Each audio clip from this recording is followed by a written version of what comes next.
one. And now it's our guest, Mr. Musick.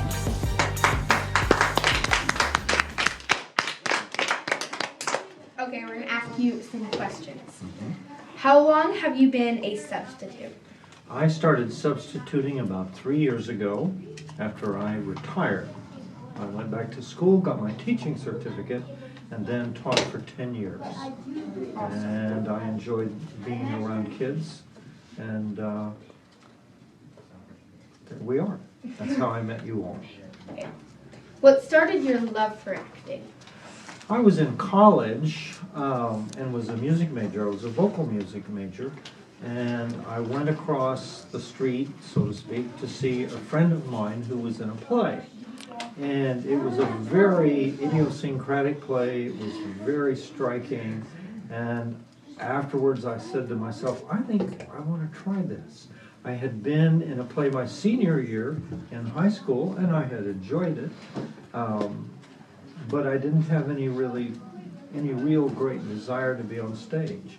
But after seeing this play, it was called Marat Sade, and I said I wanted to give it a shot. I went and talked to the director of the theater, and he said they needed a music director for the summer plays. We did 6 shows in 6 weeks, and they always started with a musical.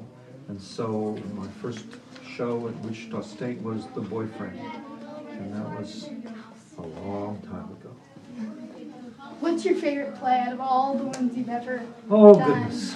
I think about that a lot. In some ways, it's Midsummer Night's Dream, because I've actually directed it 4 times with young people.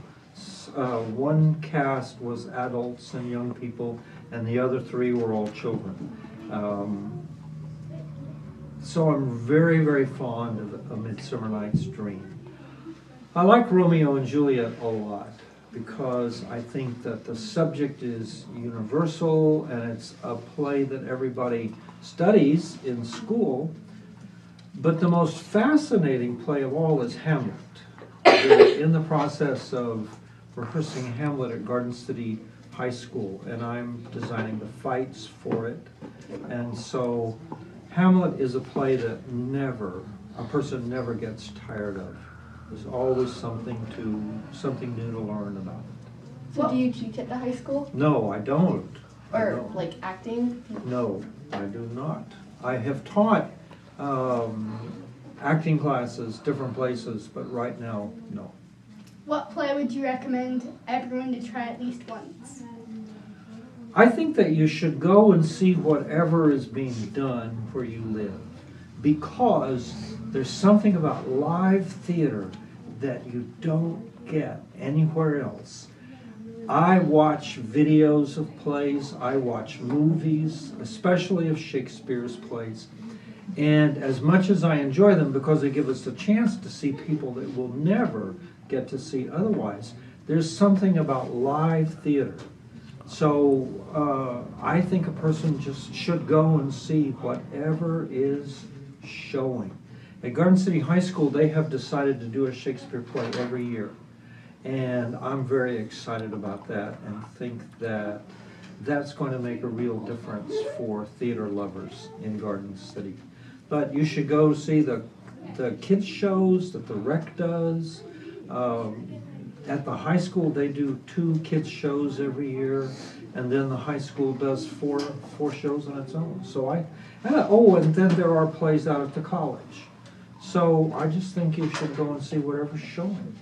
Which high school play have you liked the most out of all the ones they've ever done? Well, I really enjoyed working on Romeo and Juliet. There was a play that they did before that was absolutely marvelous. The 25th Annual Putnam County Spelling Bee. And it has a bunch of young people in it, who are in a spelling bee, but they're all really eccentric and different and wild and crazy.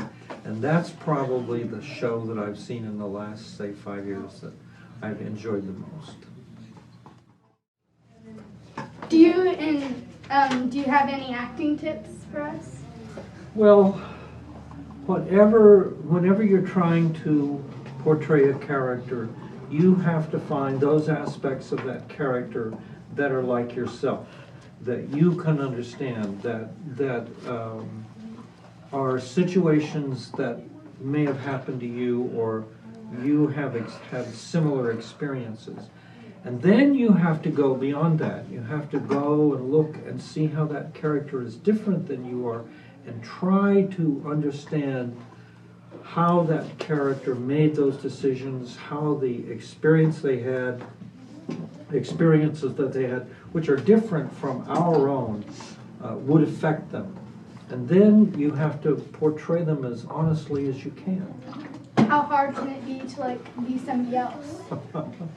Sometimes it's very difficult. When I was young, I had a receding hairline, and I was very often cast as elderly people who were the age that I am now. And that was 50 years ago. So that was kind of hard to play an elderly person. And yet, that's how many young actors start. And I think that's a great way to try to learn how. So this person may be all bent over, and their voice is really high, and things that are easy for me to do now. But you want to portray it honestly, and yet show all the things that the playwright asks you to show, especially if it's a comedy, because comedy is really difficult to do. Is it hard to be funny like the whole time, or? Certainly. Comedy technique can be learned. If you watch comedians on TV or on videos, and you listen to the rhythm of their words and phrases, then you'll see how people set up jokes, and then they might take a breath and let the joke out. But in a play, it's the situation oftentimes that's funny. You're in a situation that might be impossible to solve, and yet this person figures out a way to solve it, which is so unusual and so ridiculous that all you can do is laugh. Was that your favorite quote? My favorite quote? Oh gosh. That's really hard.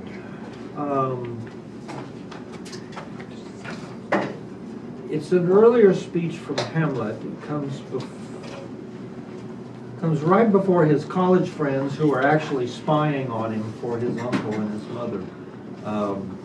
And he talks about, I have of late, and wherefore I know not, lost all my mirth, forgone all manner of customary exercise, and indeed it goes so hardly with my disposition that this goodly frame, the earth, seems to me a sterile promontory.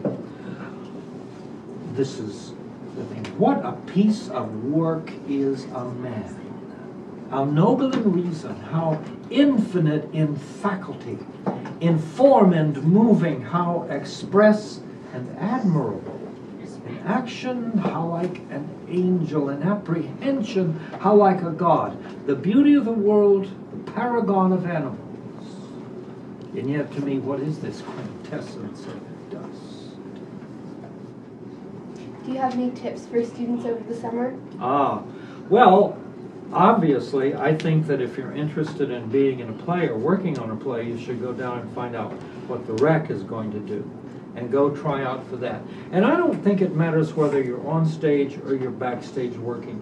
You cannot have a play without twice as many people backstage helping to produce the thing than are actually on stage. In fact, sometimes when you have small cast shows, which can be complicated, you'll have 3 or 4 times as many people working as are acting.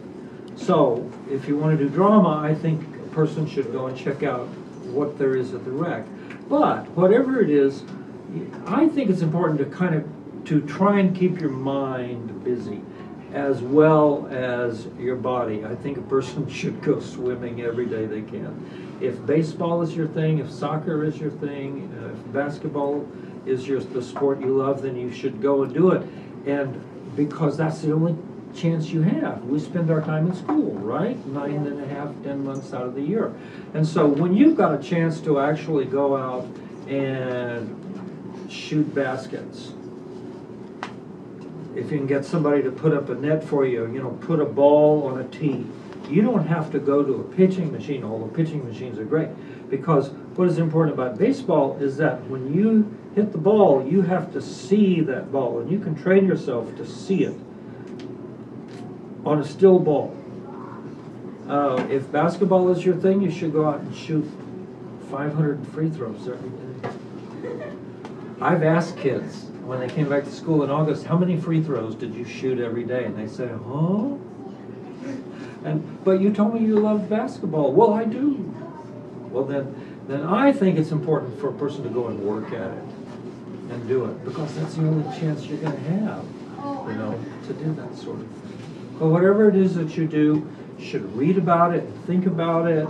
If basketball is your game, then study it and try to understand the game a little better. If soccer is your game, then by golly, there's all kinds of games to watch and things to learn. And you can go out on the playground with the ball and spend a couple hours every day with that ball. But at the same time, study the game so that you understand it better. Thank you for coming. You're very welcome. I'm very happy.